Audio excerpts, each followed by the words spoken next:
یہ جو ابھی شفلنگ ہوئی ہے، اس سے پہلے before I talk about Raiwind, کیونکہ میں دیکھ رہا تھا آپ کی بھی کچھ فوٹیج آ رہی تھی سوشل میڈیا پہ، آپ وہاں پہ موجود تھے، تو شفلنگ کے حوالے سے کیا اپوزیشن کا؟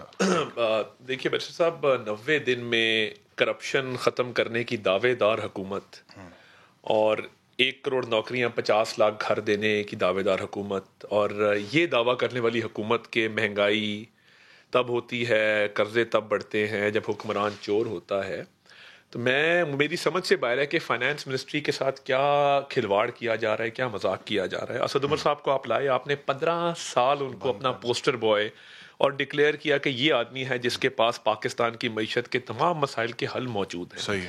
آپ نے گھر بھیج دیا، کوئی بات نہیں۔ آپ پیپلز پارٹی کے حفیظ شیخ صاحب کو لائے جو ان کے دور میں فائنانس منسٹر تھے۔ شوکت ترین صاحب بھی پیپلز پارٹی کے دور میں فائنانس منسٹر تھے۔ اب صرف میرا خیال ہے شوکت عزیز صاحب رہ گئے اور اسحاق ڈار صاحب رہ گئے، جن کو یہ قلمدان اس دور حکومت میں نہیں ملا، تو ان کو بھی ٹرائی کر لیں اس کے بعد۔ مجھے صرف یہ سمجھ نہیں آ رہی کہ 2.5 سال کے بعد ہم بحث یہ کر رہے ہیں کہ گردشی قرضے بڑھ رہے ہیں، ہم بحث یہ کر رہے ہیں کہ جی انفلیشن بڑھ گئی ہے، ہم بحث یہ کر رہے ہیں کہ جی IMF نے بہت ان ریزنیبل شرائط عائد کر دی ہیں۔ تو میری تو سمجھ سے باہر ہے کہ ہم جا کس طرف رہے ہیں، ہماری سمت کس طرف ہے، اور یہ روز کی شفلنگ، مجھے تو لگتا ہے کہ یہ کوئی ایکسپیریمنٹل انہوں نے کام شروع کیا ہوا ہے، یا انہوں نے پاکستان کو کوئی تجربہ گاہ سمجھ لیا ہے کہ آئے دن آپ فائنانس منسٹر چینج کر دیں اور نئی پالیسی رائج کر دیں۔ تو یہ مجھے لگتا ہے کہ یہ ایک ناتجربے کار کابینہ، جس کے اوپر ایک ناتجربے کار وزیر اعظم بیٹھا ہے، جس میں فیصلہ سازی کی قوت نہیں ہے، اور آئے دن وہ اتنے اہم پورٹ فولیوز چینج کر دیتا ہے، تو یہ تو ایک بالکل مذاق بن کے رہ گیا ہے آپ کی فیڈرل کیبنٹ۔ لیکن ابھی تو پرائم منسٹر صاحب آج کراچی میں وہ سندھ کے لیے اعلان کر کے آئے جی۔ سندھ کے لیے اعلانات کے حوالے سے اگر آپ دیکھیں تو پیچھے وہ پتہ نہیں کتنے 100 ارب کا پیکج جب بارشیں ہوئی 1100 تھیں، ارب جی 1100 ارب کا، اللہ آپ کا بھلا کرے، وہ اناؤنس کر کے آئے تھے۔ وہ کراچی والوں سے اگر آپ کی بات ہو پوچھیے گا کہ وہ پہنچ گیا ہے، جہاں جاتے ہیں اعلان کراتے ہیں، جہاں جاتے ہیں اعلان کراتے ہیں، اور وہ پیکج در حقیقت پہنچتا ہی نہیں ہے، بیکاز پیسے ہیں نہیں۔ تو دیکھیے یہ پرائرٹیز آپ کو اپنی رائٹ سیٹ کرنی ہوں گی، اور ایون کابینہ کے حوالے سے آپ کی پرائرٹیز ٹھیک نہیں۔ اور دیکھیے مجھے ایک بات بتائیے، آپ نے ندیم بابر کو گھر بھیجا، کوئی انکوائری ہوئی کہ وہ کس چیز کے ذمہ دار تھے؟ اور IPPs کا جو معاملہ تھا، آپ نے کہا جی ڈیٹ کمیشن بنائیں گے، وہ ڈیٹ کمیشن آج کتنے مہینے ہو گئے ہیں، کوئی رپورٹ نہیں ہے۔ آپ نے کہا جی ہم IPPs کی تحقیقات کریں گے، IPPs کی کوئی تحقیقات نہیں، خاموشی سے آپ نے گھر بھیج دیا۔ عامر کیانی صاحب آپ کی کابینہ میں تھے، آپ نے سیکریٹری جنرل پارٹی کا بنایا، ادویات کا غبن ہے، کسی کو نہیں پتا۔ جہانگیر خان ترین والا معاملہ ہے، وہ کابینہ نے اجازت دی شارٹیج کے باوجود چینی ایکسپورٹ کرنے کی، اس پہ بھی کوئی ایکشن نہیں ہے۔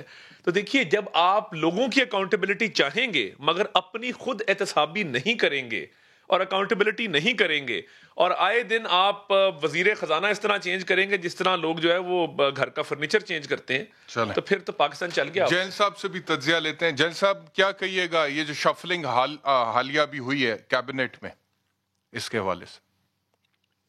Thank you Ehtisham. مجھے بڑے افسوس سے کہنا پڑتا ہے کہ پاکستان کے عوام کے نصیب پہ اور پاکستان کے حالات کو دیکھ کے بہت افسردگی ہوتی ہے کہ کیا کہت الرجال ہے اس ملک میں کہ پاکستان کے پاس آپشن ہی کوئی نہیں کہ جو اس ملک کو صحیح سمت دے سکے۔ میں طارق صاحب کا لفظ بارو کرتے ہوئے کہتا ہوں کہ انہوں نے پاکستان کو تجربہ گاہ بنا دیا ہے، اس میں کوئی شک نہیں ہے کہ یہ تجربہ گاہ بنی ہوئی ہے موجودہ حکومت میں، لیکن اس سے پہلے دونوں نے اس کو چراگاہ بنایا اور دونوں ہاتھوں سے لوٹا۔ اور یہ کیا بدقسمتی ہے کہ انہوں نے ڈیٹ ٹو GDP ریشو جو کانسٹیٹیوشن میں ایک لمٹ لیٹ ڈاؤن ہے اس کو وائلیٹ کیا اور اپنے پیرامڈز بناتے رہے، کوئی ٹرین اوپر چڑھاتا رہا، کوئی ٹرین نیچے سے گزارتا رہا، نہ ہیومن ریسورس ڈیولپ کیا نہ انسٹیٹیوشن ڈیولپ کیے۔ ملٹری ڈکٹیٹرز نے 10 سال لگائے اور انسٹیٹیوشن ڈیولپ کرنے کی طرف ان کا قدم بھی نہیں اٹھا، انہوں نے بھی آ کے کمپرومائز کر کے ایک نورا قسم کی لیگز بنا کے اپنے 10 سال گزار دیے۔ تو یہ بہت بدقسمتی ہے کہ ایک تھرڈ آپشن جس پہ قوم نے بڑا اعتماد اور توقعات وابستہ کی تھی، آج وہ شخص وہ کہہ رہے ہیں نا مجھے کراچی میں کہ مجھے نیند نہیں آتی، اب تو قوم کو بھی نیند آنی بند ہو گئی ہے کہ جائیں تو کس طرف۔ ایک شخص ہے جس نے اتنا ڈس اپوائنٹ کیا ہے کہ نہ اس کے پاس کوئی ٹیم تھی، نہ اس کے پاس کوئی منصوبہ بندی تھی. ایک ڈے ڈریمنگ کی، خواب دیکھے، قوم کو دکھائے، اور آج 2.5 سالوں کے بعد قوم وہی تجربہ گاہ بنی ہوئی جہاں پہ تھی. اور یہ Nawaz Sharif and Zardari and team نے دونوں ہاتھوں سے اس طرح اس ملک کو لوٹا کہ آج قرض کے نیچے دبی ہوئی قوم کی سوورینٹی بھی داؤ پہ لگی ہوئی ہے. وہ اپنے ان چوری کے محلات میں جا کر وہاں تشریف فرما ہو گئے ہیں. اسحاق ڈار صاحب بھی وہاں تشریف فرما ہو گئے ہیں. ایان علی دبئی جا کے بیٹھ گئی ہے. زرداری صاحب کے نومنڈی پیلس اور سرے پیلس پہ کوئی بات نہیں کر سکتا. تو یہ کتنی بدقسمتی ہے کہ نہ ملٹری ڈکٹیٹرز نے اس قوم کو کرائسس سے نکالا بلکہ ان میں اضافہ کیا. اور دونوں جو یہ تیسری ڈیموکریٹک گورنمنٹ آ رہی ہے انہوں نے بھی بدحالی میں اضافہ کیا ہے. تو اب سمجھ نہیں آتی کہ قوم کس سے امید وابستہ رکھے، کس دروازے پہ دستک دے اور کس سے امیدیں وابستہ کرے. ایک بڑی پریشان کن صورتحال ہے جس پہ جتنا افسوس کیا جائے. میرے خیال ہے طاہر صاحب بھی رسپونڈ کرنا چاہیں گے، but before I come to you Tahir صاحب، کیونکہ انہوں نے کہا ہے کہ دونوں ہاتھوں سے زرداری صاحب نے اور نواز شریف صاحب نے ملک کو لوٹا ہے، تو آئی ایم شیور آپ رسپونڈ کرنا چاہیں گے. ڈاکٹر فردوس نے ہمیں جوائن کیا پی ٹی آئی کی طرف سے. ڈاکٹر صاحبہ، یہ جو شفلنگ کیبنٹ میں ہوئی ہے اور دوبارہ وزارتیں ادھر ادھر ہوئی ہیں، دونوں مہمان جو میرے ساتھ ہیں، عطا طاہر صاحب اور جنرل اعجاز اعوان صاحب، دونوں نے کہا ہے کہ آپ لوگوں نے ملک کو تجربہ گاہ سمجھ لیا. ہر تھوڑے دنوں بعد ایک نیا وزیر آ جاتا ہے. خزانہ میں یہ چوتھا وزیر ہے اور جس کو آپ لے کر آئے وہ آپ کی گورنمنٹ کی اکنامک پالیسیز پر تنقید کرتے رہے کچھ دن پہلے شوکت ترین صاحب. تو کیسے ڈیفینڈ کریں گی اس کرٹیسزم کو؟ بسم اللہ الرحمن الرحیم. سب سے پہلے تو برسٹر صاحب میں معذرت خواہ ہوں چونکہ میں ایک افطاری پہ تھی تو لیٹ ہو گئی ہوں. بات یہ ہے کہ بیسیکلی جو آج کی ری شفلنگ اور چینجز ہوئی ہیں اس پہ آپ نے سٹارٹ میں کروں گی وزیر خزانہ سے. جو سب سے زیادہ کرٹیسزم کرے اور جو کہے کہ حکومت کو مثبت سمت میں جانا چاہیے اور اس کا ایک پروفیشنل کیریئر بھی ہو، اور وہ اس سے پہلے جو ہے وہ پاکستان کے اکنامک چیلنجز سے آگاہ بھی ہو، تو اس کو اگر یہ موقع دے دیا جائے اور انہیں یہ درد کی دوا تلاش کرنے کے لیے چن لیا جائے، یہ تو کوئی جرم نہیں ہے. کیونکہ پروفیشنلی، ٹیکنیکلی، کیونکہ پولیٹیکلی شاید حماد اظہر صاحب کو جب پلیسمنٹ کی گئی تو یہ فیصلہ ہوا کہ یہاں پہ کچھ international collaboration, commitments, better orientation اور انگیجمنٹ کی اسٹریٹجی چاہیے. تو اس کے لیے کوئی تجربہ کار اور کوئی ایسا شخص جو اس سے پہلے جو ہے وہ اس طرح کے چیلنجز کو میٹ کر چکا ہو، تو اس حوالے سے شوکت ترین صاحب کو اس اسائنمنٹ میں چنا گیا. اب دوسری جو ری شفلنگز ہیں وہ آپ کو بھی پتہ ہے کہ فواد چودھری صاحب کو جس دن سے ہٹایا گیا تھا، فواد چودھری صاحب اس سیٹ پہ آنے کے لیے بہت زیادہ بےتاب تھے، اور اس دوران میں مجھے بھی 1 سال کے لیے موقع ملا، شبلی صاحب کو موقع ملا، لیکن ڈیفیکٹو انفارمیشن منسٹر جو تھے وہ فواد چودھری صاحب ہی تھے. تو یہ زیادہ اچھا ہوا کہ وہ ادھر ادھر سے اسٹیٹمنٹ دینے کی بجائے اپنے مورچے پہ آ کے بیٹھ کے اسٹیٹمنٹ دیں اور ایکچولی جو ان کا شوق بھی پورا ہو اور حکومت کو بھی ایک اچھی میڈیا اسٹریٹجی نصیب ہو جس کے تحت جو ہے ایک حکومت کا اور اس اوور آل جو چودھری کو انفارمیشن کا قلمدان ملنے پہ. ڈاکٹر صاحبہ نہیں، میں خوش ہوں، میں تو خوش ہوں کہ میں تو مبارکباد بھی دے چکی ہوں، لیکن چونکہ یہ تلخ حقیقت ہے کہ انہوں نے کسی منسٹر کو بھی چلنے نہیں دیا. تو اب وہ چونکہ واپس آئے ہیں، یہی ان کی خواہش تھی، خواب تھا ان کا واپس انفارمیشن منسٹری میں آنا، وہ واپس آ گئے ہیں. اب ان پہ ذمہ داری بھی اتنی بڑی ہے کیونکہ اب جتنی بھی اس گورنمنٹ کی امیج بلڈنگ اور پالیسیز اور اوور آل چیلنجز ہیں وہ ایک کمپیٹنٹ کوالیفائڈ شخص ہیں، اور پرائیویٹ سیکٹر میں بھی وہ میڈیا میں پروگرام کرتے رہے ہیں.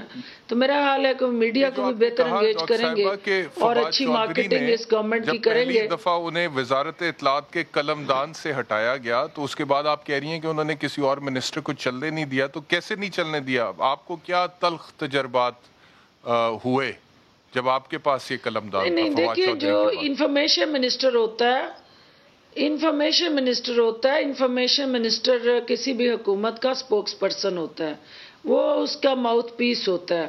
اور کوئی بھی گورنمنٹ پالیسی اگر اس کے علاوہ کوئی اور منسٹر دے رہا ہوگا تو اس کا مطلب ہے کہ وہ منسٹر جو ہے وہ ایفیکٹولی اپنا کام نہیں کر پا رہا, کیونکہ کبھی کوئی ٹویٹ ہو جائے, کبھی کوئی گورنمنٹ پالیسی پہ کمنٹ, کبھی کسی پہ ڈیفرنٹ نیریٹو, تو اس سے جو ہے وہ اس سپوکس پرسن کا اور اس حکومتی ترجمان کا کام جو ہے کافی حد تک متاثر ہوتا تھا. کیونکہ جب اس کی ذمہ داری کوئی اور سائڈ پہ بیٹھ کے ادا کر رہا ہوتا تھا تو یہ اس حوالے سے ایک اچھی چیز ہے کہ کم از کم وہ مورچے پہ کھڑا ہو کے اپنی ذمہ داری ادا کریں گے, اور وہ اب ان کا فرض بھی ہے اور آف کورس ان کی ذمہ داری بھی ہے, دونوں چیزیں یکجا ہو گئی ہیں. تو اس لیے ان کے اندر کمپیٹنسی ہے, کوالیفائڈ ہے, اور میں سمجھتی ہوں کہ he can do this job better other than any body else.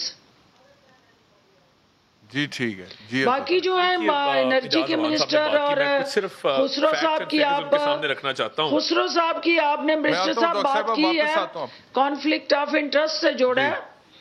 تو میں صرف یہ کہنا چاہتی ہوں کہ یہاں آپ کو پتہ ہے کہ جو جس شعبے سے ہوتا ہے اس کو اس کی تلخ حقیقتوں کا بھی پتہ ہوتا ہے, اور انڈسٹری کے جو چیلنجز ہیں, انڈسٹری کے ساتھ جڑے جو اپرچونٹیز ہیں, جو انٹرنیشنلی ہم اپنی انڈسٹری کو کمپیٹیٹیونیس میں لا کے اپنی ایکسپورٹ کو بڑھا سکتے ہیں, تو وہ ایک انڈسٹریلسٹ بہتر کام کر سکتا ہے ایز کمپیئر ٹو ادرس.